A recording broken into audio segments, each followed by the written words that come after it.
nyina wadwuma kwa ba efa emra Adom TV. Also live on Asempa 94.7 FM. Live also on Adom 106.3 FM. Yes, we on all our social media platforms from Adom TV, Adom FM, Asempa FM. Also on our YouTube channels. Now, so also meet me live. And so, meaning the accuracy is a special day in the Musabri. The ongoing Ayawaso East by-election. Seven can say about 20 ba na wiye in about 113 polling centers nina aba na wiye. Echebo e de awram ya kwakwohwe se se na nkenkan no ekọ e de afa. Sane info analytics for e kan yem ese baba jama e a oginam dia ma NDC amyoko betimi awre adi be 72% and over no. Sane bebem e wo Ayawaso East about 20 mu anase se na bekọ e de afa seven can say Manya penfo bi wa no mire mo twe enkobo ente se bo de awura Ayawaso East nya ko twe enkobo so ho no mo ona wo don kofu seni a former municipal chief executive and na ka say we deputy director e wo National Service Authority say authority yes Dr. Akwasi Ajiman so editor Adom special desk so doctor in history and politics from University of Ghana. Doctor Bokode. Yeah, they are me. Hey, what is it? Oh, to me, man. About to me say, yeah. About to me say, yeah. Don't go there. But so they is straight a. Oh, it's straightforward. It's straightforward. Let's be anymore. I'm disappointed in the turnout. Yeah. Say about legitimacy is very important. Okay. Say I'm on for one akeka. I want to be to abano. Say kosura ne kire say amanfo wugidi o kebi memi kebi amembu okay eba ne sa na etumpo na mo mekoba say ebeba na say turn out no ko below 40% na and having but this is not a peculiar situation. It happens all over now. By elections by elections it happens even Nansenya Britain mo by election be Gotten and Denton by election 40.7% turnout and a Green Party winning. Very low, but Green Party the winning. Okay. By election, the Koba says MP no, or could be social media and so could hear WhatsApp and the page and we in free. Okay. Then I said, let's see. Yeah. On say, election who's any number 1 year. Because I know but let's see. Say let us commission come money in Abu my percentage near the one so promotion is a best of 49,000, a little bit over 49,000 in between up to about airway. But oh share reporter if you're not paba area in no modita and young was say be maybe less than 20,000 krana and I say about a normal baby room where a parliamentary okay and any presidential who can come. Say main election. Okay. Who's a presidential election who can was slow. And then a month for them we can go to for parliamentary. Parliamentary because 1992 there are two presidential different parliamentary different.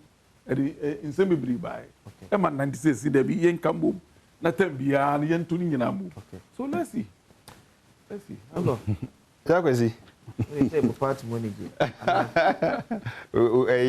Mustafa say Baba Jama versus Info Analytica. Baba Jama. Because I said MB before now, like they gave up too early because imagine say more call by election of this sort. Now on the day of the election, mo MPs nyina so dey say kokokofu. And then almost start your tour. All the minority MPs are on a tour. Most of them. Oh, and I said, training a nini in Aquana, the Akane day. So the Akane is Sumunqua. Oh, so I think, sir, yes, the competitiveness, doctor is right, competitiveness in any election will move. Okay. Because one, the MPP has given up before the start. Okay. Number two, the NDC has also become complacent. Okay. So, had that cry before. Because voter gap, no, I think it's even beyond 50%. Yeah. Info Analytica said, Baba Jama cry when you cried 72 to 75 billion or so timinya. But then voter turnout also can also affect you. Okay. And unfortunately for the opposition side, no, independent candidates now can also form like no free NDC moko independent. No, so NDC muno unless you were we can say you disqualify badly. Okay. I just say Obi will say you were unfairly treated, and supporters no push you say na co-independent. Okay. That is the only time you can survive an independent as an independent candidate in an NDC stronghold. But say Obi enim say ade na ye fair one call we are say me call independent there one campaign message per year view. Unya banu kotakra. But then like I said, yes, it's a cause for worry. But ensure that because this is a cosmopolitan area, and it's an urban area too, on a working day. So the fact say one, some particular jurisdiction, nipa be breton ade ho, especially young man, ebizusu ye chiriwia. Sure. So about 3 different issues are hitting them at the same time. Omo mbeko ejuma ko. Nti se oye chiriwia pa obese free ejuma mako salai. Anako fifi kreba be salai. Brother, nye easy sir. Do you have to take a second look at day near by elections? No so ko idi agora constitution so betian. Oh, I could see the motivation to vote. Yeah. Is it there? And this were more than 2 days. Come on. MPP. Omutie krampono nyawe ya. Then that is and no so nunti and no great amount more MPs in crab brain. Okay. So I hope can away. For like a year Rebecca said exactly 2020 election house in the like I said, 137.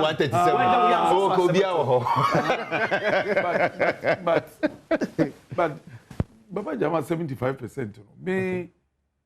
May in fact valid vote casts are a bit seen and a bit major. May they turn out because this is the first time all contesting on NDC area. Ticket or yeah. Because the MP no nyan baby call any MP candidate and count. Yeah. Into me, a new entrant. It say turn out no cost now we can was raw. And no between the assessing the true performance going forward in 2028. But Sankoban is that's a turn out no drop less than 40%. That's a no okonya 75% cry for me. To me, if proper assessment on his performance. About the by-election, the free Akwatiako Parliament. No, he didn't win that by-election. The 6 polling stations. I think the next one, and we win here. That was a general election. Yeah, that was a general election. Yeah, he won the general election. But then, so for saying this, it was it NPP almost one of their vice chairpersons. Now, yes, by-election, but unshada who development be a send by-election bar utan some this is a peculiar constituency. Okay. Say right in the heart of Accra. Yeah. And the way it's here no, it's not the normal area. Street lights are obi. No asphalt so it's an area. This particular time, crowd woman so no any time obetimi aka say ukoye bibi strong kubia. Unza medika aka say voter turnout no cry, especially no cry no one thing because they are in the month of fasting. Okay. Inti oye brebre kudu ni store mu anaso kudu na djuma mu se osa be gina ho pa sala be to abade. Enye easy sir. And they are about almost 70 to 75% of the voters in that area. You know, dynamics in your easy, sir. Okay. But then, for me, at least, it's a test case for us. Okay. Say, as politicians, you name your constituencies. And it shouldn't be said, and you be you would inducement, and I said, no, and yes, a by-election, but now development and no. I said, yet me. if we are able to mature beyond that, young politicians nankasa. Otherwise, the stress will always be on us. Because any other thing here in this constituency, one, any ABA or district assembly any budget mudia. Yeah. Name funds in any available. Yeah. That is okay. The central government step in say, well, muka some we see 6 unit classroom block. Munisika say krana get fund musika munkusi. That's a different thing. But say the year main said and supporting here idea any budget bukurano all of a sudden then it starts happening. And no other say will be budget ni akọ wi ade brew. Okay. And now say contingency bi ni akọ fa de brew. At the end of the day the akọ time ni de brew no ba o mi so be suffer. Okay. And as bibi so see contingency no so ye ho beka. So it's a chicken and egg situation. Kofi told you a political aid flag bearer of the New Patriotic Party, Kofi Yabeke. So kubo ko there. Yeah, me do. Me bibi aboko. Yeah, there me. What for Ayawaso East? Me ankasa de ntimi ko. What monitor grounds kakra? Some programs kakra nti. Okay. So far I think say bibi akona sunwie mo se na esi ehwe no. Okay. I heard the Fuseneti here or Chile. They say there's a election analyst to any bank or twaba, any bank or twaba. Kasa tintin bebre ya uchi muna we are say answer. You don't know. One piece were full mo. Huh? One piece kwa full. Amukwa full nti. One piece ko mukwa ye poli nije. To munyina na mafu. Fuseni. Mbeka ye die. Maintenance. So the bottom line is that more party na wo constituency emu achemi Ayawaso East. Ayawaso East. Maame a ne kunu free mu no. Ono mpo na ne nipa bedodo na ehwe animu se ankoba be Frankatoni e de amo. Na me ne panyi bi kasa na wo ka kire me se maame no I think say menim say recent election or so na papa no ho mfa no na omode ni poster na maame ne namu a ode ye campaign e ma ne kunu nti nipa bebre nsusue mu no na nko mo hwe se papa no nyame ato ne nsa afre no na one ne yere e ben saa no na nka be ye fe sanka papa no maame ne betimi ato na dwuma pa no so ena baba jama afri akwatia wa huri ade abesi ho na no ye de okwa akwatia ye sa de okwa Nigeria okwa ya so ntena ti nipa ba ko uhuri no ahuri afi de wa bedru Kofi to to me last me na wo what am I saying happen na me sha to me na o mai sie na ye ba traso ora ko ti ye ba sie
Eti enchebesa do wura Ayawaso East College station honum college center na yakwa akohwe sene abato ni nyina aba na wiosho bre na nonum abo apem 5:30 pm pepepe 5:30 pm pepepe ya to abada wie for the past 30 minutes sort na koso count na koso menim se mia wodo bi ro mu nhyeda enwuo de but kakra beto TV this no so ya bi ahwe ko college center honum a essential for I set, a plate for so I set, electoral commission pen for so I set. Receiving figures from all the polling centers out of the 113 police stations at Tuaba. Ya Tuaba, a honor, no more chance so many figures in your Funaka can you say, why any deal could you Ayawaso East by election for 2026? Coffee, no go some so. Auntie, you know, me can no say, you're a Baba Jama, you free Aquatia, and then call Nigeria, a honso and me antenna. Ena odi aba Ayawaso East. Enti yenhwe de be kwa kosi. Okay. Na mi ankasa nema ba ku mienu bi a oyeye twetwema so kakra. De edikan se ojai na djuma to ho be ye campaign na edikan. Onse me my diplomat kakra. I was a senior diplomat in Washington. Ansana me metimi atumi to atukwan. Yes, I'm sure Krata the bread, me minister. Now, me minister here upon Chroma. I was the head of information and public affairs. So I'll write to my minister and CC the ambassador. Say, hey, Bia, there is this activity. And when to me Befi and ambassador, Ghana, be this activity. Now I'm joining him by the instructions of the ambassador. You have to inform your minister. So the same is true for the ambassador. So ambassador so who free, who host country, who throw at the command foreign minister. Say me ba mechi, edwuma say na me ba ababe. Inti na de di kan say era Baba Jama ba nechi. Otro nkrata de command ablakwa na. Okay. Na otro command na den otro was ankrata no say obabe. And obedru Ghana no at the chrono no obeye na minister man permission so omra emeye amanyosem abato honsem wana. These are some of the questions that you buy any gusu, but it's all part of governance. The ekoso name a governance honsem and ekoso. The process must be sacrosanct. Esa hote na papa yi ebaye a whole ambassador at that time. Oye Ghana nemu senior ujina omampania nemu wo ekro a enye kro keto atese Nigeria. Mameko Ayawaso East se no kasa abna pokua vini any IGP. Ejina on one by pwe ko abna pokua so temeka so far said na ehye no akwa kodrum. Mamema ashefo akwaba Emra State Kizito hana yewo na ahanso eye police center. Oba say ya yewo police station minister. Yes, Kizito 1, 2, and 3. Na utie amanebono any figures before Edimaya. Na etoko yesa kana to of most no mokin kind abeto di penifo enum obia enyaye. Ye wo ha yan fe hu se IGP Special General of Police.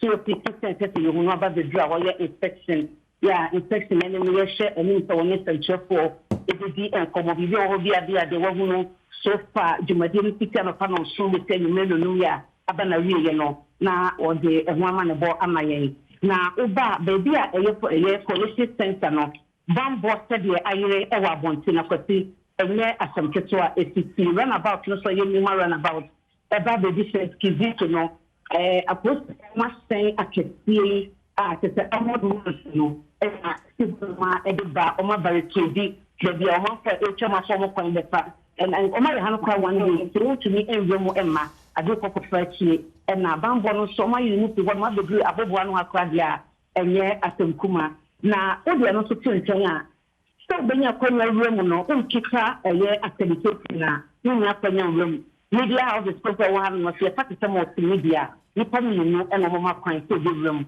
emro so ba be radio lutumi agina hasei na mameni yewa musha pa grande emo enkomo na se we share ma hu se wa around media na oba bedu hasei se no ebe kata na mahu sɛ ɛnsɛnsanso ne mpono ɔno nso abɛduru pia dɛ no bɛbɔ nkɔmmɔ ɛtumi mmienu wadaro ma ansɔre da bɛgyina mu sɛ mami sɛ nkunkum na ɛnkɔ asɛm bɛyɛ nyamosa wodafa ɛne wɔyɛ rounds ɛne ne sɛ ɛnwoma keka yi yɛnyam sɛ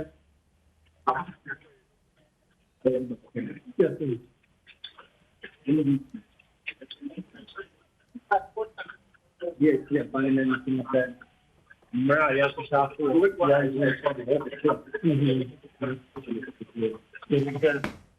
and then it's your point, it's your by election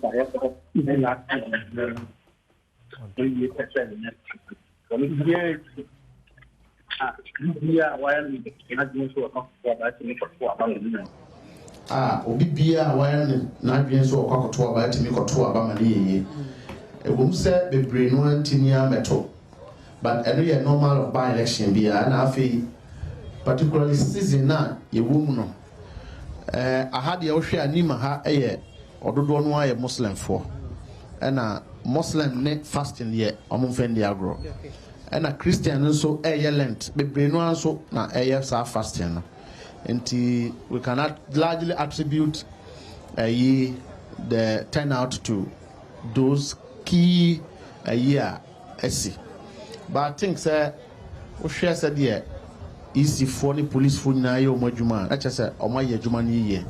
I just say eba be wie nyumre na Baba Jamal onwana obedin kuni because MPP for no nim say about we the omunka ho bi.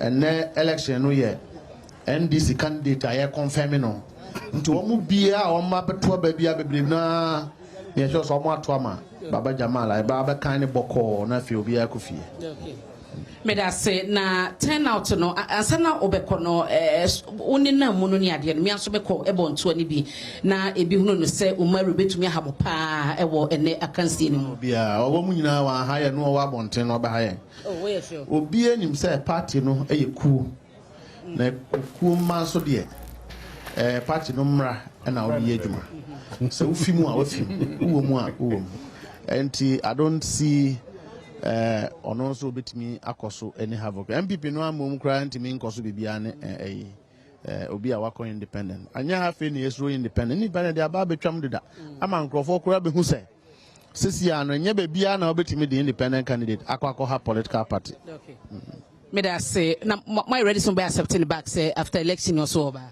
na say wa free obi ampam no enu akọ ntine ba de esi ono aso party na yekuo Uba ebejo asotwa oho bia no wonso ubeje sa asotwe no mate me da se na mame ne yura Anthony Nupinu emo enkomo mpacho bra ahase mame na actually that I say o monitor ne ko sen But Adom bibia ko ye at least yetimia visit all the 11 electoral areas and more than 100 police stations. To me refreshing, and even though I say expectations need to do or bet, I think it's okay. Looking at the timings of the elections and near FM, for me, any bad. Global Info Analytics epege Baba Jamal at 75%. More sharing some mobenya broso below 75 and as mobile maintaining 75. That is the expectation but so far, center about 51 polling centers about, and as 51 polling centers, they are pegging around 56%. The MPPs 24%, and all of the other independents, around 18%. That's 51 out of 113. Okay. Yes, we are almost about 90 polling stations out of 113, but so far we are looking around 64%. Yeah, say about 70% threshold. But someone to me no 70 and 65%. A constituency will be an say a NDC constituency. My maintaining for years. You run NASA body and find currency ye. Say we year election and now we win by 65%. Is it encouraging? Well, in United say by election there about 2 no. And yeah, enthusiastic to say that we are general elections will be a teamy airway. Secondly, this is an area nipa dodo na ewo Ramadan season. In the campaign no anye gidi nti awareness crowd of them. Nipa bi mu o feel say the last primaries na ya eba here no enu na ye elections no. Nti enekro no bi kasa o si o meko and other challenges of them. Then you see when you cross 50% mark in a by-election, it's more encouraging. It sets a good tone for you to be able to make sure, say, you need to mitigate all factors to be able to overcome a challenge in a general election. And a by-election is always a platform to learn more challenges and correct your mistake towards a general election. Anthony Mamina say, Ora Anthony Nukpenu and I know a bon commoner greater Accra regional organizer Emma NDC. Mami Koswa and Kaiwo IGP Inspector General of Police Ewa Hase or ye inspection or sha Nemranti no Mafadie ya modi Ewahano enye asemukuma Madika Boamani say if ya bontin a remwa eba Hase no bamboni emwairepa wa bedroom ya or ye monitoring ye shese and Biamia who do no sono abatoni na ebewie awie ya mo kenkan no akenkan no kɔ na wie ya mo de ho ama ne boni nyina no ebeba ha na omatudin yeguso so ehwɛ nim sɛ IGP eye ne inspection ni wie woni ne mrantie no ekasa wie a na odu ye nkyɛn a woni yen ebebɔ nkɔmɔ na ya hwɛ sɛ dia enioma etie awia no me ne eye yewura Tanko ebo enkomo na yebehwe se besanya ne sansa na okase global info analytics 75% na kwasi ode baye no na ono no expectation any say enne sabre so no monkenkan wi no na mo twemadu be say 80% ye ne nupe no kasa no so far be say 90 something out of best 113 no or say the omo anya no be say a little over 51%. Eti ni estimation no just here 65% krompo na be den. Eti ehwe se benya Yera Rashid Tanko na ye ne di nkomo na ye bisa no ese de okan na wia no a yedi etudwa ebo ho amane no sanete na sesi a wo hwa IGP ene ne mrante no ahia wie a opie abesen akọ nti Inspector General of Police COP Christian Tete Yohunu na one ne mrante no aba abekasa waye ne inspection awie a wasi ahaya omugusoa ebo enkomo kakra one ne mrante no egusoa ebo enkomo ya womo twen se obeba abesenti no emrantie ene maba no so omafade de esewani ense okachenti IGP mrantie posi mpenyifo ahodo ni nyina eka ne ho ewo ha ya se wo hwe wo screen no so a IGP na owo hai na posi mpenyifo ahodo ni nyina womo so eka ne ho ewo ho no ma womo hwe entotoye nti wabewie na dwuma wabeye ne inspection one ne mrantie abekasa na yegidi se ofiha ekwa ade aka ewo chi na ye coalition no eno so ebesi pepepe ti IGP ena ohunu no ewo wo shot ni mu no IGP ena ewo shot COP Christian Tete yo hunu na we dey hwese IGP beka bibi kakra kire yen nanka yene no abo enkomo kakra bi na ye bisa no ne impression so far security ye rounds ya konyina no ye obi a eka ne say security no very tight into hwa ye bra Mustafa Gbande o ye deputy chief of staff in charge of operation na woni no ebo enkomo inti no sa enetie ba bia ekoye bia no mo chese bambo ni mo yere ye pa police station ba ko ye bedru ho no wonya emro ye police fo a ebro se aduno ewo ho ene sede ho entotoye na ma yenko na IGP na musini a wayi na one edi nkomo no yentie sede o kire ensemu efa na yemfa eno bi so ntie kwasi yentie. We deployed our men on the ground and everything is going as expected. So far, you have been here, you have monitored the election from beginning to now. The IGP is on the ground, the regional commander, operations, our officers and the men, everybody is here. And you can all testify that this has been one of the most peaceful by-elections that we have witnessed as a country. And we are very happy with how things have gone so far. And as polls have closed and we are getting ready for the coalition, we are confident that our deployment at the coalition center is adequate to cater for any eventuality. In terms of Adom TV. Across the 114 polling polling stations as well. This is just the information center. What are the reports you've picked up, if any, in relation to the exercise center? We've been through a number of polling stations, and just as you have all observed, the election was very peaceful. What about the deployment of these tactical forces? Was that not truly necessary? It's always necessary to be adequately prepared. So we deployed. If anything had happened, our men would have been prepared to respond sufficiently.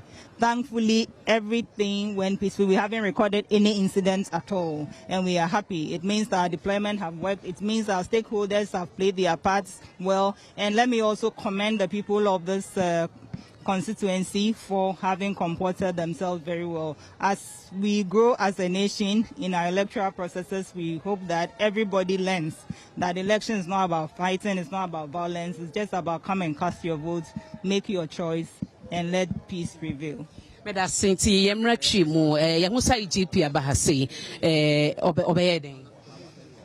So when IGP wa ha election nti na oba ha sani ada oya no say elections e kwasu say ya den a IGP be pese obehwe se ne ntutu ye a bambo nhihye ya odigu akwan mu no ni nyina e kwasen ne mrantie ne mabawa a wate omagu abontin so mehwe election bambo no omo nso omo tibia mu tisen na election ne kwasen ya nanti polling stations na hodo a ene se dia be PM collation center hey so far there the bonibia any bebia bambon hyehyɛ ni nyina akɔso sɛne ayɛpɛ ne pɛpɛɛpɛ na meka saa no ne yɛda yisifo ase yɛda partyfo ase yɛda constituency fo nso ase so bia ɛyɛ na afɛmu deɛ na yɛhu by election a basabasa yɛ bia NC na bambofo polling station bi ebekɔ no bambofo obi won ma yitimi ho besa du no ene achi 20 Nova amo enkrofo hu mo hyehyɛ mu no na anisɔde hu ne sense positive bebrebesa Nijini se Ghana fo nyina nim se unhu police wo polling station amu bambo nti e na ye wo ho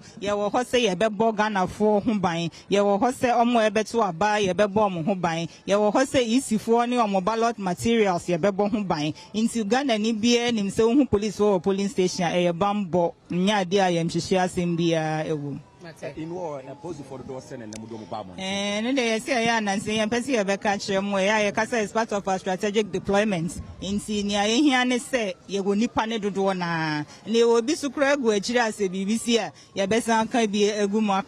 In supposed to boy, I hope, that's say, Ansa Acrofi, a pussy, Sadom no penny or shake it with you some so, and I know a Casano, and see, said the Dikan, a Bowamaniano, IGP. Womo ebedruye na womo awie womo enkomudie ene omujumade nyina sa ena amanebo no etie ene eho entoto enti no yeguso ewo ehasen ye hwe sedia enioma etie ntuhwe mu a sa wo ba behwe de ekoso ewo abonten a bambofo a egu enim ha enye adeketoa nipa no edoso ye pa ya omo ewo ha makwasi se unkita accreditation ya esensen yekomu a ya chiro to media a chiro so coalition center so benya assessor me ka chiro se wontumi enwrem enti bia se wo fie na wan ho se na se wate se abato na ba na wieye enti ne santi no wo ba coalition center ha wo ho wo ba beka gate wontumi enwrem esan accreditation e bi nkita wo omo a wo ma kwan so omo de omo be wrem eye de okita accreditation into high say mahunu se ballot box ba kwa bedru any police ni eka ho a okita etu den ebo eho ban ti we no eye hope rehabilitation nima aba abedru makenkan aye bibia wie ya isi mpanyefo edi abedru e wa ha se ya uwremu coalition center bamboni ete ha nti o share coalition center kon anase eye police station awowo no wa hwe number no wa teke o se ya bedru eno ne de ekoso e wa ha nti no de be hope rehabilitation nima nti isifo ho posifo kantinka ne etu a edi ekire omo de abedru nti se unkita wa accreditation na unwremu e wa ha foforo so na bedu no wenso eye nima highway Nursery 2 eno so isi empanyefo de abedrumo ewo coalition center ha eno so police officer ote ha wo hwe number Nima highway Nezri 2 ohuna na aja wateke ansana wodi evremu aba abedrunti wahunu ewase honoma obe make o make wi ansana watumi ede aba sa na enhyehyeye no eti Angela sa fefefe na enhyehyeye no etie ye omodi edi dwumanti no ha na wa make na nima highway Nezri 2 nti wodi berem ede akokolition center. Abnabo kuyabera se sorry amane boy a free coalition center ebrem am kwa manso na mne kwa benense aso kwatwe kwa abnabo ko de nyame adomo eh fa na ugina misisi de mi wo nima JHS ehonom no eye 1 and 2 ehonom na sisi ya mi wo results be ne kita wo okay nima JHS 1 no de ebaye ene se enipa 249 ewo JHS1 na nke se ebeto aba na abato no eba na wi omokenkan ye ewie ye no eye NDC Baba Jama enya 59 na NPP enso enya 25 ena Muhammad Umar Independent enya 1 na wana waka ne de wonya hwehwe entisi eka ehode no enyina abomu a total valid votes a eba ewo Nima JHS1 na 85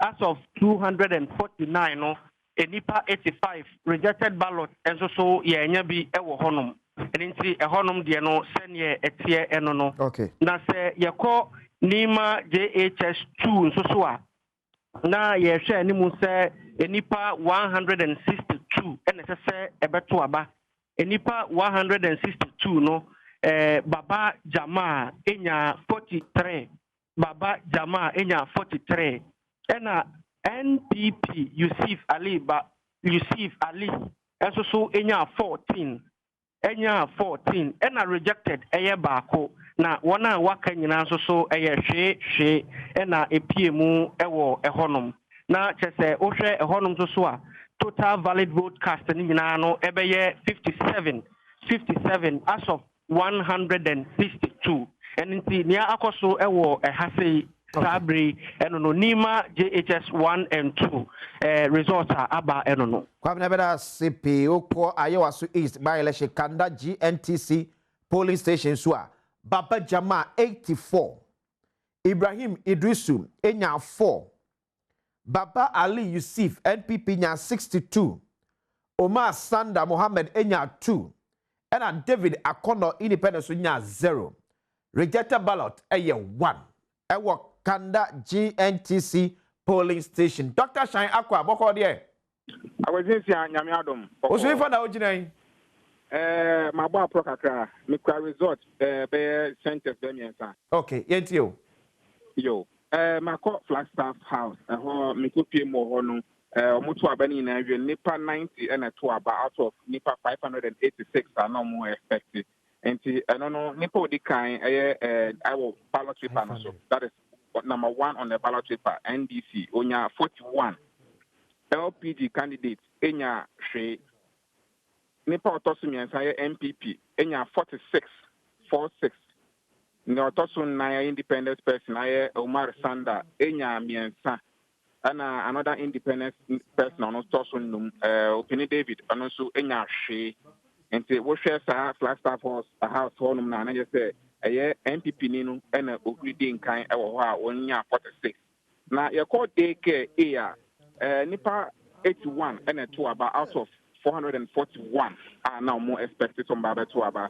NDC ni enya 65 LPG she NPP enya 15 independent Umar Sanda she and so independent David enya 1 yeko bi nso a result e fi ho ba no nipa 51 and a beto aba out of so nipa 441 na ho no so NDC on the ballot paper on the pink sheet 46 LPG she NPP 13 independent Omar Sanda 2 and David independent nso nya she into kopie mo centers mi ensen ya we na wo me go so ba pro okay but I say Dr. Shai Aqua Prince also and so Prince boko there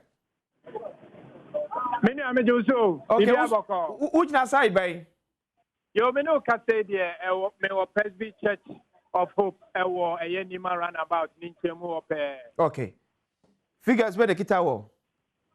Yo me no ka say the figures ababe toja ewo pink sheet so ana mebubo edi ama we.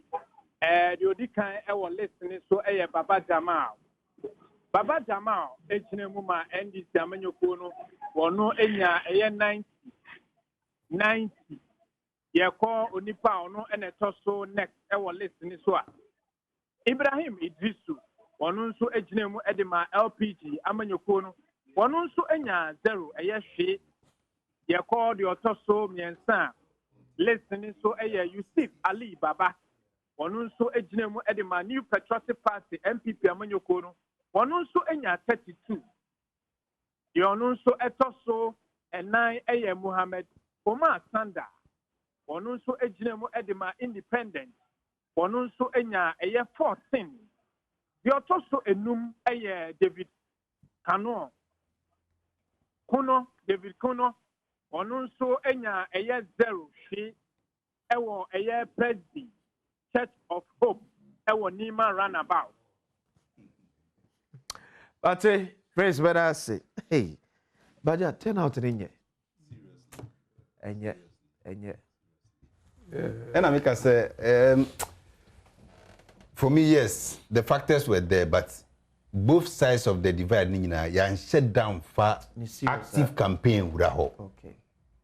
Like I said, we predetermined the outcome of the election already, just after the primaries. Okay. Say minion mkwado manko primaries. Yeah. So as a honky can share any hope. And NDC as a party because I say rally back up. Yeah. I think a Sunday so there was no active because we wanted to respect what they were doing. Okay. It's a be we anya fina ukoni nane na nini sude mumumene niema for many so. So yes, it is there, but then it's a cause for worry, especially places are Nipa 590 naba, Nipa 400 na emu 110 neba. It means the polling station executives, what were they doing? It's a cause for worry. Like for all parties, Yes. Somebody near a branch, a branch, a police station. Yeah. So your branch executives, that particular police station, I mean, say Nipa over 500 or say to Abanti. Couldn't we have at least brought out half of it? What happened? The election is not just about the casting. The act of getting people out to come and vote, and no part of branch executives, okay. Yes, candidate he cannot be everywhere at every time. Yeah. National region for no beba, they will not come straight to the police station or the branch. But I say, who na war branch, who juma na yourself, who especially some of your members, you know them. Uni momo so asabi, they both for no more area honya uni momo. So this particular yes, by election the turnout in the Ubian himself a form. But anything below 50-40% there a bad signal. Because until yet 10%, even below 10% in that constituency. 590 yes. That police station. And I was say a question branch executives, Seriously. For me, the constituency executives have to question that particular branch executives. Many people can also get none of pay. I'm not procure my big train come or say, when you're no, besides saying time and alcohol, so them imagine I mean, yare. Because the Indians was see a primary, we call primary. No, much chair near Mama delegate no to name the also got to number 3. It would ADB bank and then. And so look at voters ID card. As a pano, what the police center so to Baba? I think that's also a bad culture. Parties, both MPP and DC. This one, social capital, they couldn't capitalize on it because more branch executives. In the branch, Nipa could be our branch, and as I said. No, to me, could them 5, 10. No, I mean, in our case, 9 in every branch. So 9 in every branch. Yeah. If I could be on 10. That's it. In those two police stations, those two areas in there, they are very critical outliers. Exactly. I was here investigating. At least And NPP, I think we are 15 in the branch. No, and the polling station F5. After that, yeah, extended to 7. Yeah. 7. Even that one. Oh, and I'm more networking. Yeah. Leg work now. I'm good evening. Evening, no. I say I know me wo Adabia Center. Okay. Figure to say yeah, so my to abanabi. The be akoso to afi o my now, my county or mo try so better dia with the numbers no. Na beginning no mo di kan count ya, so mo wie no mo fit send number di dia kwa ku. The first one no mo di kan count ya no. There is center 2 for no. Nanka omo anka so mo expected 535 voters. But omuwie na out of them no 186 and a better wabano. And omuwie na mo account say no. And na omu hu say momudi kan count say no NPP enya 30 and na NDC enya 146. And na for independent enya 7. But na beginning no omudi kan no mu hu say as na number ni bia ira that's omunya be 144. And almost account bioma omudi benya asa 146 nema and DC no muwie no na one at the Bia Center one so mo so omodia omuwie no still na the like omunya some difficulty honom so no more expect 535 voters by the end of the day no hon so no say 194 na ebeto waba but mo check on ballot na 195 so omudi kanya omunya 194 but mo say na say 195 okay on the ballot no 195 and vote and but on the VVD no 194 we so masa kan bi nem friends as well mo so better kan na so mo the total number no after now no there Adabia Center 1 no there omunya enfa the actual results na nkasa mad mo no mo say cost bi mo so mo the actual results number but so Adabia 2 no there and na me excuse bi mo say NDC enya 146 NPP enya 30 and I say independent enya 7 186 voters and a Babatoya out of 535. But I say Aisha so about now we see this thing turning I think 2024 on up KTM on so be cancer some year we am so obi ni dim komo Adom TV so ya because the constituency rantage gina ho yes so mo feel odina polling station maybe at to about say so am miss coming to aba yeah because you see here's the thing about SNDC for your word me ba enough Fuseni say na me di kan I no ho electoral expert but you see Fuseni Ayawaso East and that and crime finfin yeah in fact Jubilee House eka Ayawaso East Ayawaso East and so kesesao so we share constituencies in Ibia okay for baby to say denta if it amrehia ko na nim kakra edifi amrehia be pem trazako that is how big the constituency is na waka say bia adwuma no eye adwuma so Ayawaso East is entirely within the city center. Ayawaso East, so they are within the vicinity. Okay. They work within the vicinity. They don't know any outside. They don't know any outside. So be enye sabi obi oton because say aside from say residential area and aside commercial area. Yeah. A lot of people no mo ho no mo ye omadwuma. Enti enye school bi anabi bibi na de ne be call makola anaya. It's I think the most a person will travel for a regular day outside the constituency in 5 kilometers or 10 kilometers. And if that constituency here to aba, now we have 20% turnout in some constituencies. Some polling centers. Some polling centers are a problem, especially for a party, a constituency. Yenina yejitum says 70% already. The ruling government. A signal of apathy against the government. A signal of apathy. And you may undermine it for whatever reason. Okay. Because you see, Fuseni Kansembi, about one, on the D-Day, polling station executives. Yeah, they're signing a friend. Until morning they be branch executives. Polling station executives. You know. Omadjuma pa on election day. Nisembe wura efie akofa one more beto abanaba. And it's a polling station for na intimi ankofa nipa na ma. Me montu musao. You better go and find out why they didn't do it. You better. So intimi anko ye you must am for beto aba. Yes, you better find out. Say nye apathy, enye abufuobi. Enye bia the feeling say ye didi agya na ye ba ye no ye che ye nsan kan ye. And the feel say candidate ambelidi. That could also be. Look, open your show on social media. Yeah.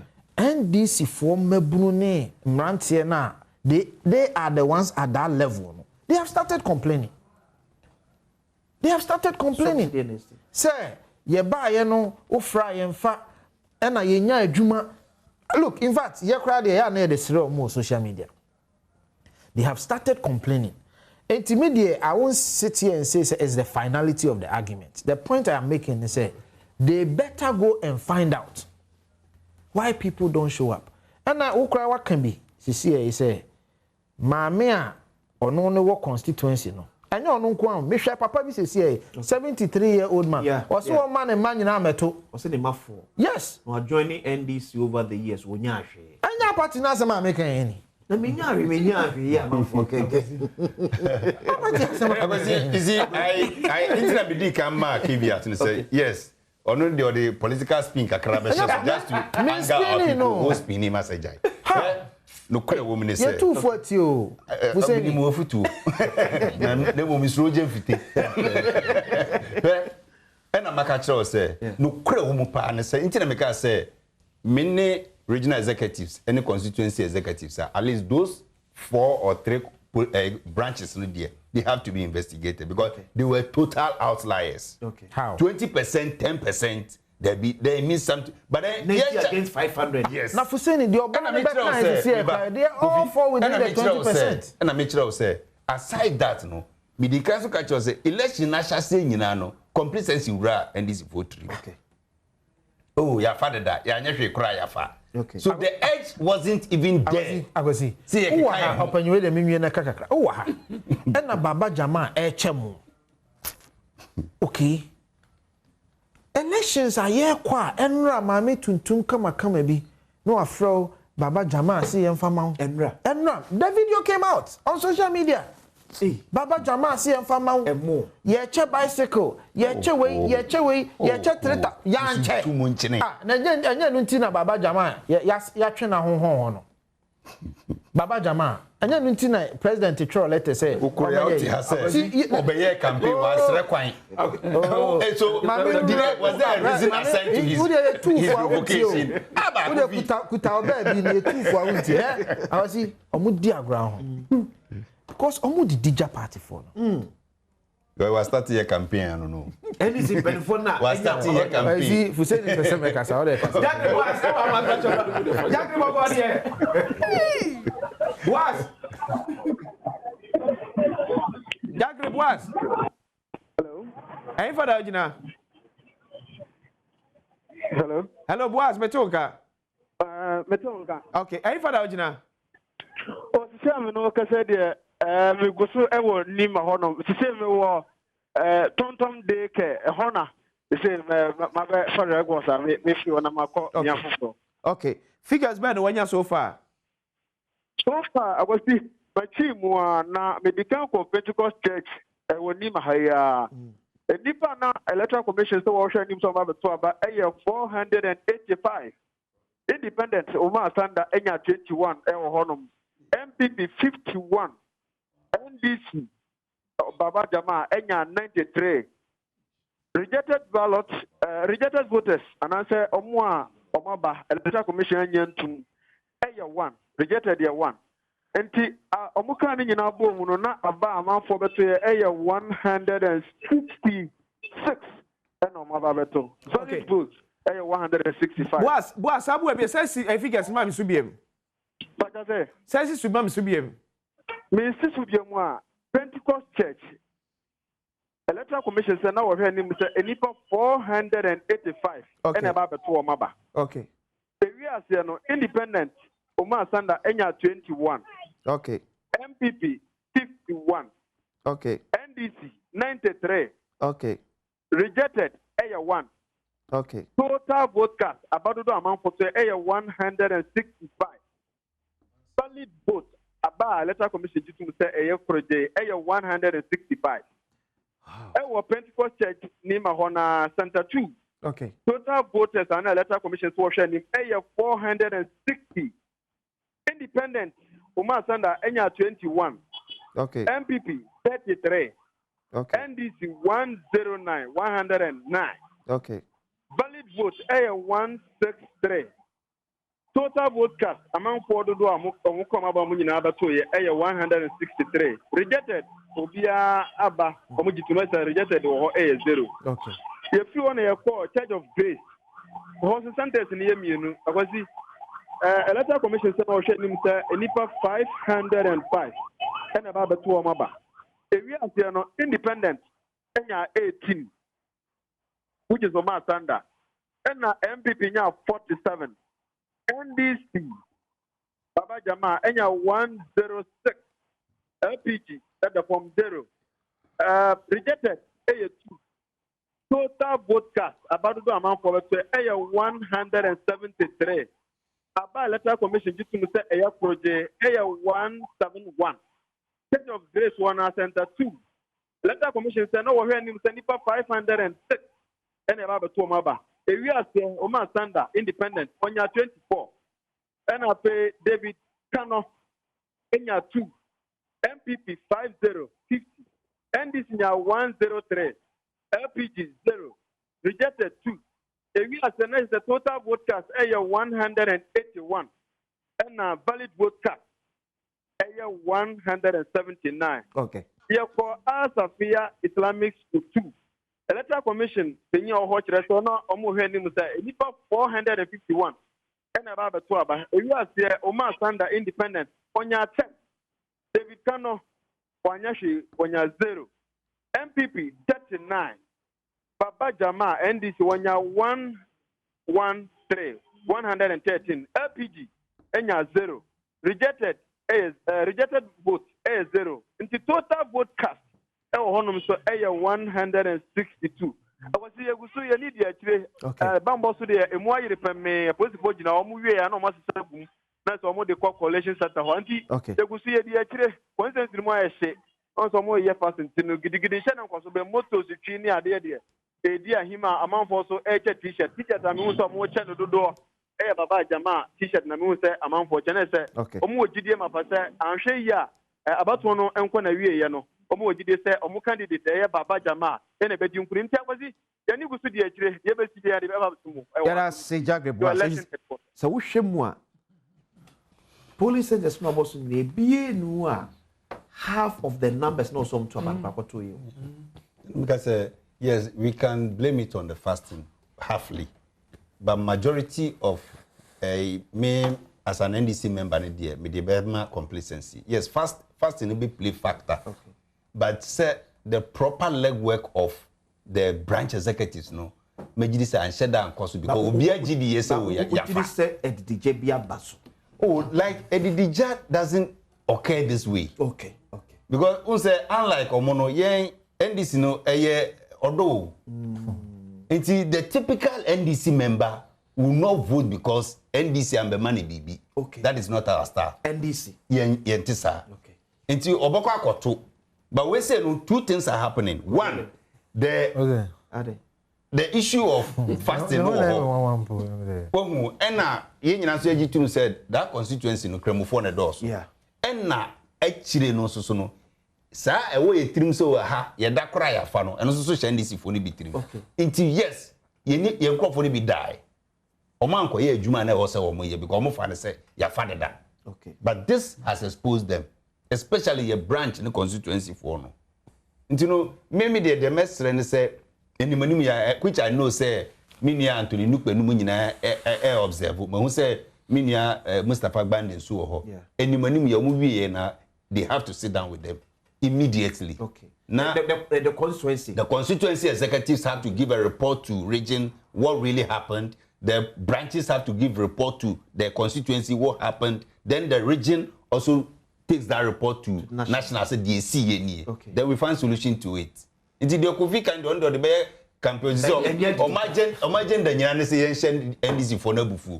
Because man say before me young there is no way they can come. So imagine the Nyan no. The opening kasa we are not Doctor. MPP should have taken advantage of this. Yeah, but I'm even surprised. Oh, yeah. Seriously. Analysis now, don't go for seeing the man. So if their ears were on the ground, they could have picked all these intel. Yeah. So look, and call for complacency basically. Yeah. Into young whippy and call for no out. Okay, so I was watching Kakri from NDC strong room. Baba Jama 63.66%. NPP candidate 23.90%. Others here count 12.56%. Total value vote your market can abumo 14,389. How many polling stations? 113. Okay, how many? Okay, I feel as at 90 polling stations.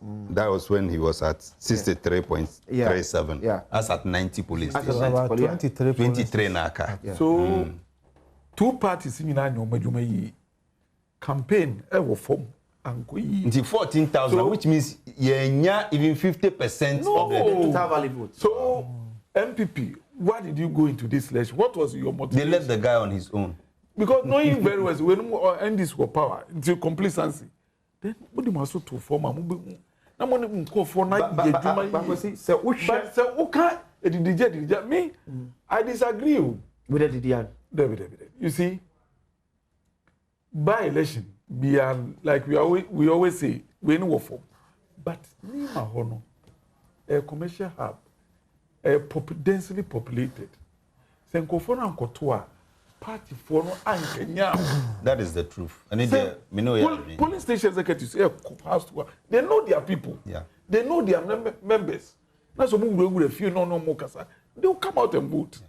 Oh, that's a koto, but that's a drop. A turnout to drop. It affects legitimacy of that particular constituency.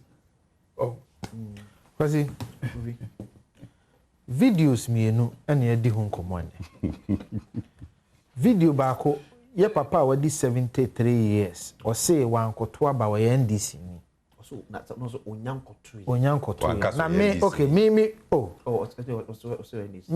no papa na bufu a na ode kasa no o se ne mane ade nyina no wan encourage o na wo say na maame bi gina asore bi ani ono nso say ADB Baba Jama eniema obeche mu ne anwa ne niema obeche so ache wi a ono nso ne de we and this is a constituency 70% NDC so you can safely assume say that maame no the likelihood so NDC ni ne den high. Okay. These are two examples of people oman kotoaba because they were expecting something. Look, Obiewu Sebe, Washrenenkwa. We che 3,000. We che moto. We che Baba Jama crowd them there. Na just say a bro so. Bro adwene nti ase so bi ne be ye no need to be have. Fine. Wachewi. Nipa na de buy no when hu anka nkyere ne say abato ye nye inducement. Wo ye ma ne bro so ye tan ama wa party for fake ye hu investigation. Adanko da dre investigation omukoye ya omuwie no de ombeka no mo sa beka because ni nyina yenim say yenkosi hwe why yes anema we nyina wi ama party fo abegina TV so ka kire o say what did die agya omo wote obi ti Jubilee House nchen wonya hwe ye ka ma yenka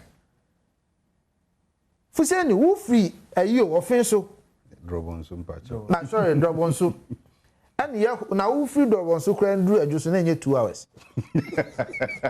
And ya hojo wa do abesi ya friend say was to so ndi 1 hour 30 minutes kra say Jo Muhammad makwani nyina so okay ni ya tam wo do abesi national service what here catch obi on no ti ni ma or take ben Jubilee House na asem na wo kan nye problem. What are you talking about?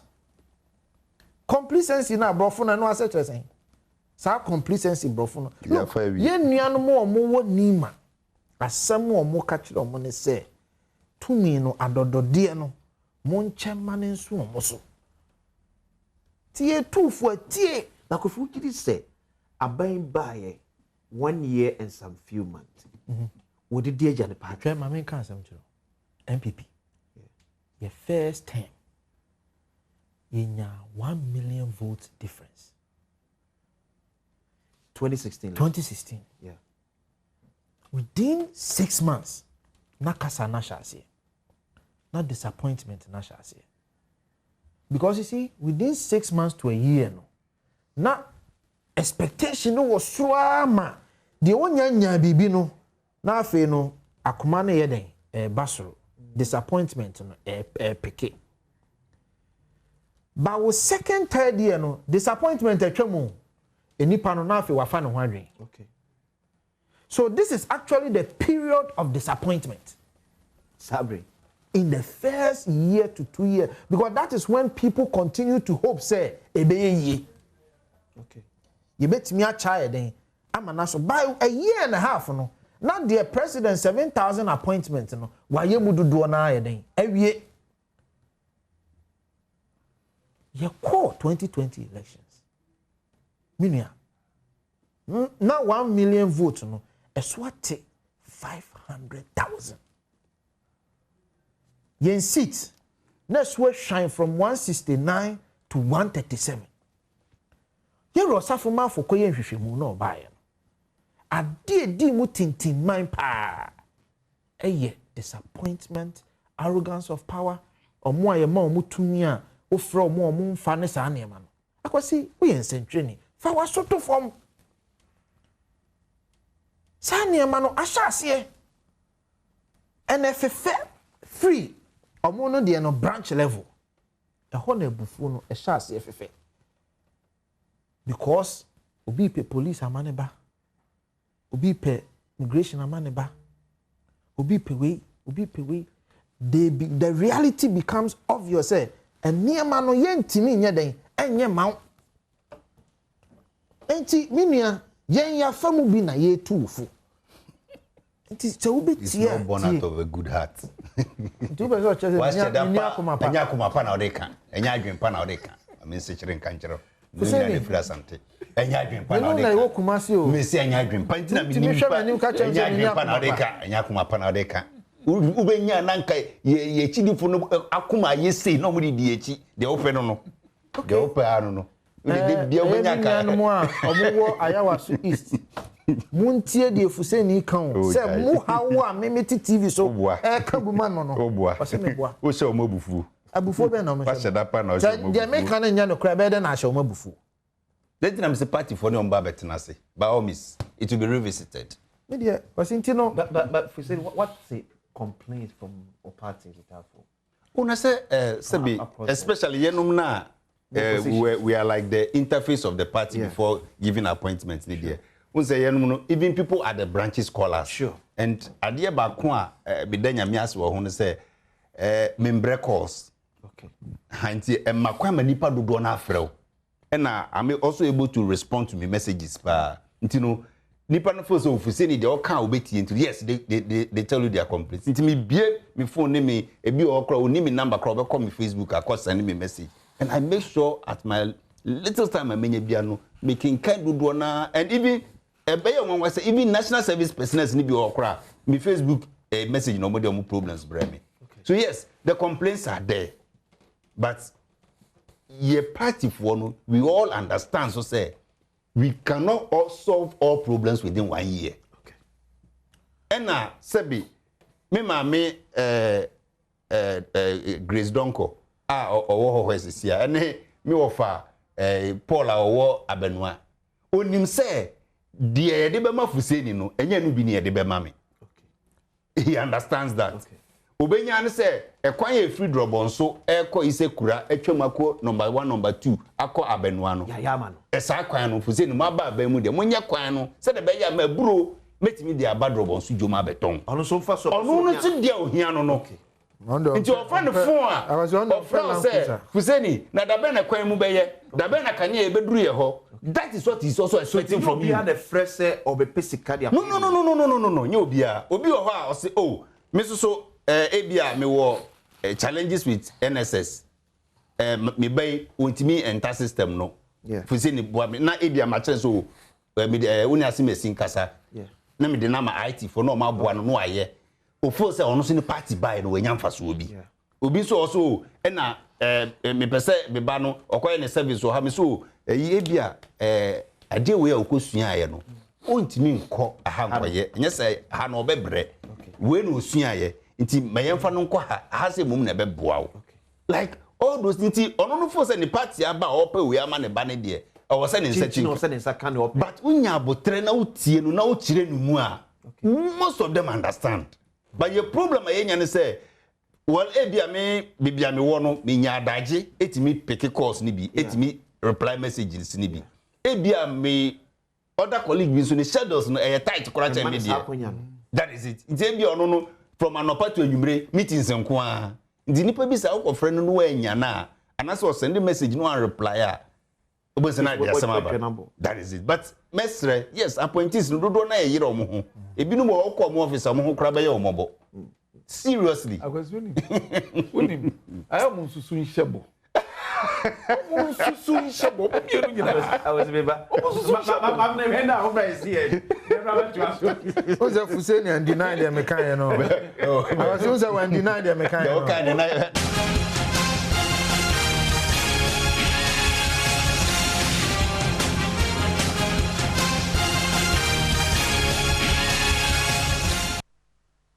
Okay, TH besa de achre Ayawaso East Constituency near Coalition Center. Sem no ka say no sia aba pansma aduasa enkro.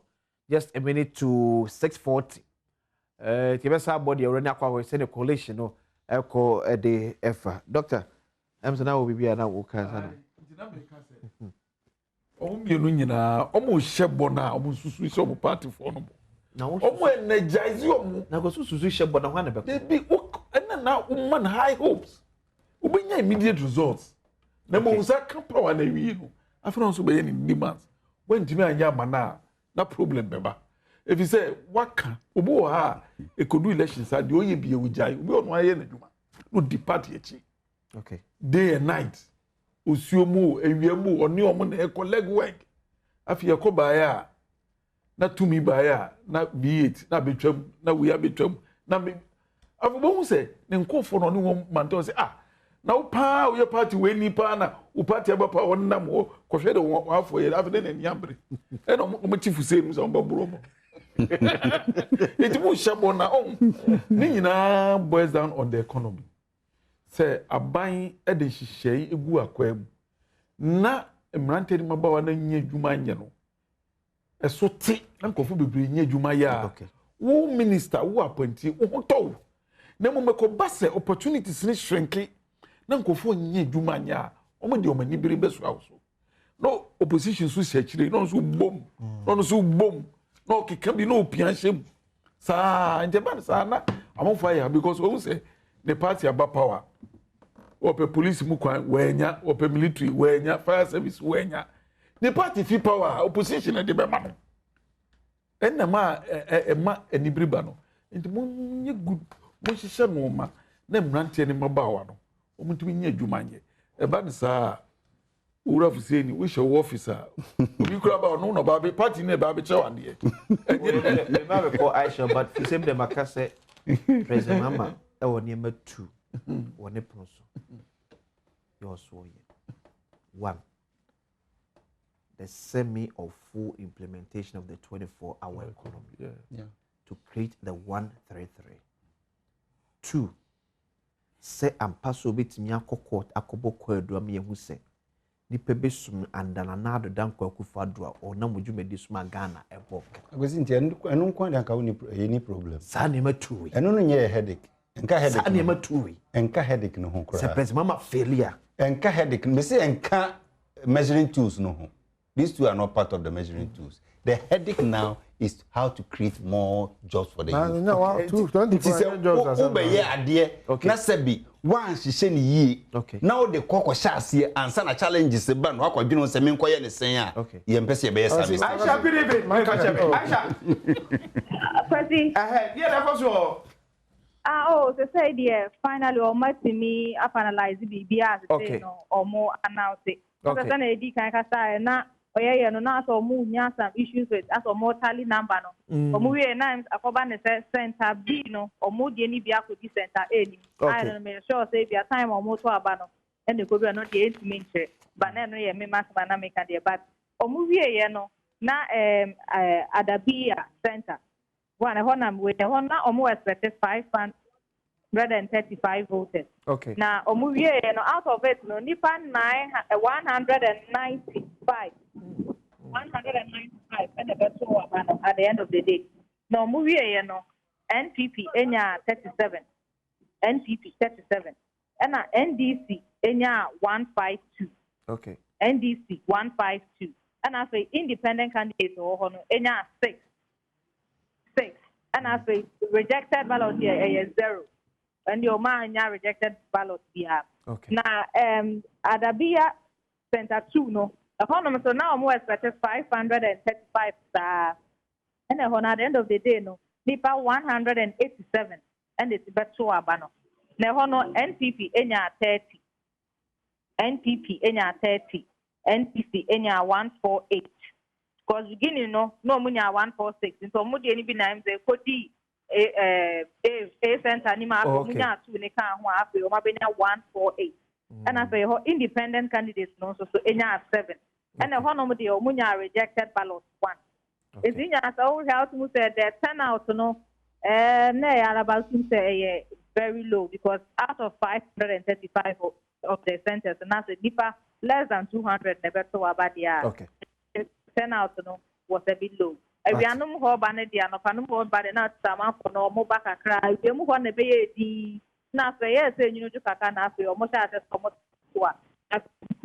these numbers. Say, Adabia, Center 1 and 2, your map analyze, and I will look for a media amount. What's the I say, Aisha, say, the Amanboy, Ebre, make house, Yamiyad, Saturday, the Yama 10,000 Ghana cedis with 3 years. Saneka, nobody in us a far from Yakitobia. Dial star 887 star 787 hash star 887 star 787 hash. Follow prompt no what the 5 Ghana cedis we need 10,000 cedis. Now ye nipa 4 and you must come me tell me obit me up the game quite 50,000 Ghana cedis. Umpe na pay the ever men fanya good e free sabre ko ya fagu bisa Saturday na the draw no ebrew 10,000 cedis and that's so ya bet me anya de akɔhye obra ase eti fanya agudi utiye ya you are you say utiye ampa eti dial star 887 star 787 hash star 887 star 787 hash now part your full prompt no for 5 Ghana cedis e win 10,000 cedis utiye for this month of March. How is it? You know, you best a party for. No, but I'm telling you, no. Because for me, let me be very sincere. Let me be very sincere with you. Here, more beyond by energy saw the pressure to President Mahama. So he will work meticulously to leave a legacy. Okay. He no crashing. Sebi wona woman pressure no. Okay. Because ono na shebo. Sebi after the 4 years, so ko tena fi ona Ghana for bebo ni di. Yembebo don't confuse the yembe wa kwasiti. It is said or say ade na me dey ba me mfa putupuru so enko say no. Okay. Ye dem rako parliament. Ya ye policy document. Ya ti secretariat amuna mo be hwa ade ni nyina so. Enti there was aban ye no creating the enabling environment ma ade ni timi take you off vis-a-vis incentives ne nasefo a ode be ma private industries na ma o matimi aba on board no. O roll it out. Now there is somebody checking Now there is somebody obeka say okay because of this yemfa police do say obi so ono so ebia energy ono so check say we mu na eye anadjudgment yenti omo light bill so we mu na eye anadjudgment yenti omo water bill so all those things have to be checked. Okay. Now if you prekope ko say oh na pressure bad microphone bi dey ya oh yama munsuo free yama mokania free ade che ya no mo de nyina sa be so ya gonse betua ni nyina sa ya de ma ni enim se eka beba oh enye no bi ni epese ye. Okay. Document awo tro no o de afe ene bosome miensa na tro oba che adware na osiesie no so osiesie ni nti no oba che police fo no no wa che energy fo awie no se na na mfie miensa so abetwem na bose look me crowd ya na me pese me kasa bebre sa ankomo we die 24 hour economy document ni mo no even baby o mo be kan 133 na mo promise enim so even document about parliament yera upon kojo upon kroma ebusai say 133 na mo promise ye e den na wo ade we mu a e kire se ampa mo be ye 133 e na adongo say 122 kra na enye hwe e na so okay wo de 122 kra na mo se mo be ye sisi a ehin na wo document any 2 mo manifesto mo chiro mu say abanjuma kuo we omo be 24 hour economy mo koye mra ne dia sa abanjuma kuo no man fanshi akwasi national service se fuseni don ko be 24 hour economy ohia se be ko parliament anza no 24 hour economy Ghana ha adwuma ben na wo ye a wo hia emra 24 hour economy no yen sha se wo Jubilee House say yen sha se wo parliament yen sha se wo various government institutions foreign ministry ka workers na wo foreign ministry no se an kan tokwa ba wiase akokuje tokwa akofie enumra na another one aba obede say say we are saying some na doso enti hia do obi adano no obi wen hwese bomb na ebetu bi enumra na say ebetu bi awia na nko monitor say why defense you see how absurd it sounds to you. The passport office here they won't the DVLA won't say passport office or much Ghana port here they won't say passport office na say o close even premier services on there DVLA 24 hour economy akwasi monko DVLA na monko busa say 24 hour economy no anopa nipa sen no mosomo mo awia nipa sen no mosomo mo and enumre nipa sen no mosomo say bi omo de nya 133 be a 1. No, you see the point is okay. You don't just open to open no. It must be productive. Do you get what I'm saying? Say or say demand in wo. There must other officer DVL Ghana for sika na enfan so light enumre na DVL so we bie keke. They must offer services. That services must be delivered. People must pay, and there must be evidence to show say I'm paying enumre na ye bie ya ye saw light ye flash WCA say no I'm pa commensurate value ahead aba. The idea is not just to open keke. Company be anywhere, factory be anywhere, or ye adwuma enumre because ne ho teno. Or ye adwuma because there must be what? Value. Enti na me say omo mie bie offices no 24 hour economy. Na akwasi monya report on DVLA 2 AM. Monko adenta DVLA 3 AM. Monko ebia DVLA 1 kra. But for say DVLA offices ni nyina na started 133 nana. Some metropolitan and the municipal. Oh, I can't name off it. Akwasi Mumusa. Okay. Na monko di omuso omabie no. Okay. Monko ho 2 AM. Monko ho 3 AM. Na monfa evidence mechre Ghana for say Muko DVL 3 a.m. no. Na nipa 100 ne gina line mu a omo beye. How is that gina line mu kura because once you prefer to do it in the moment you get there you are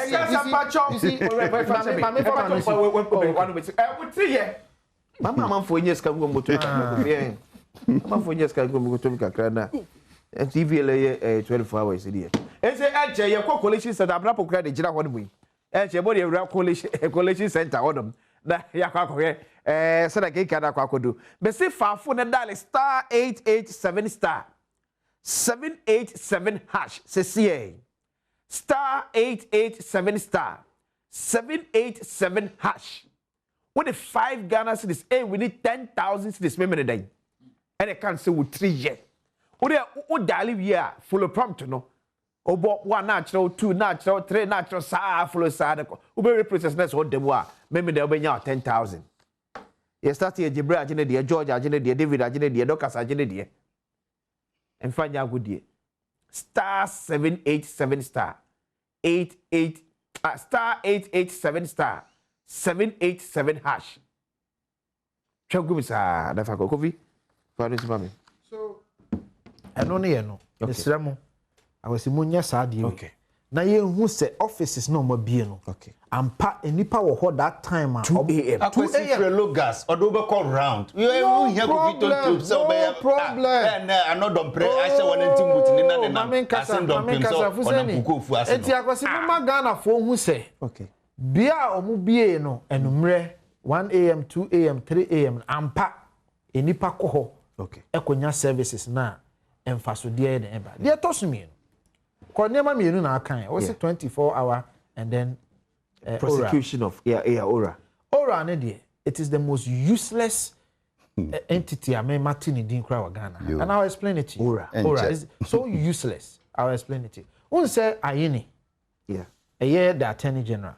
Yeah. Yebusa no. Say we to a black one say o ko fa 21 billion aba. And what na konya no. And I say okuje to a black calculation now yeah no. A back of the envelope calculation. You can back of the envelope calculation out there say. And he said, "Yanka fusenity here, and now what for paper we 2 + 2 + 2 + 2 you're saying. Now the number national back of the envelope calculation, a useless calculation. Do you know why? Okuje told the share document in the say Bank of Ghana new building now yes you know 240 million or could just say 240 million at the aba. Ade. I say a chronosika to okoje the aba.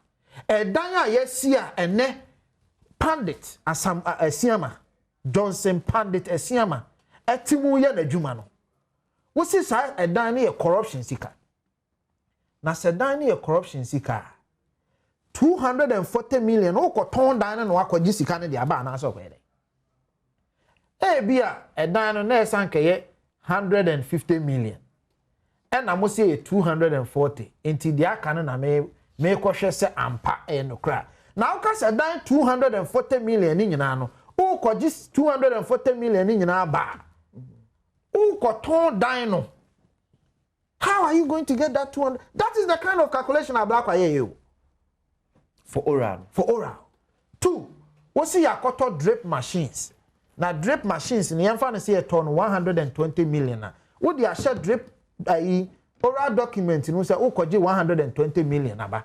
Meanwhile drip machines no aba Ghana.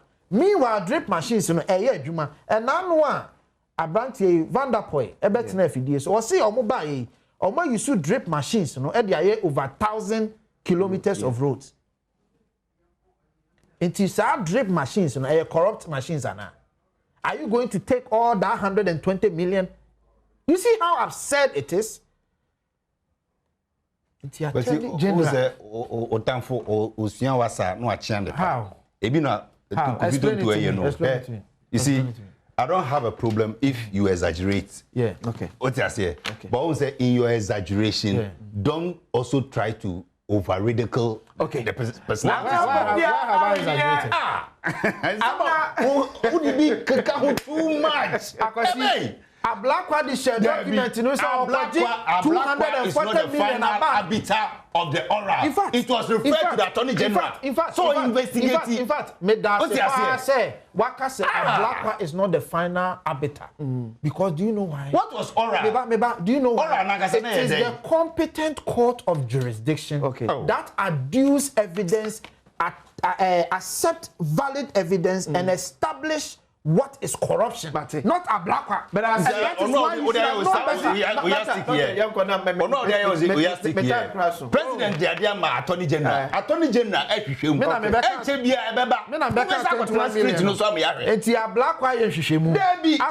Oral was supposed to be say articles and more cases. Same dia mufo say.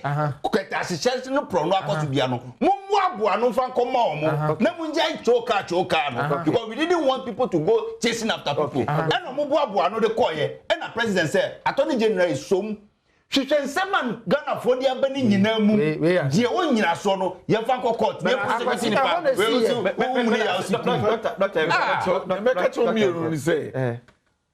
And yes, court best chance yes, oh, you man, yes, party for Kugu court. Catrano, NDC for Catrano, NDC for Catrano, and now when I'm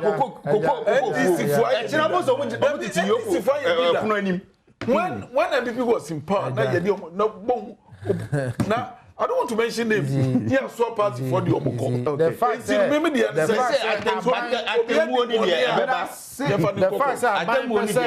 of fighting corruption, and say we should sit aloof for Abano to infringe on the right of people.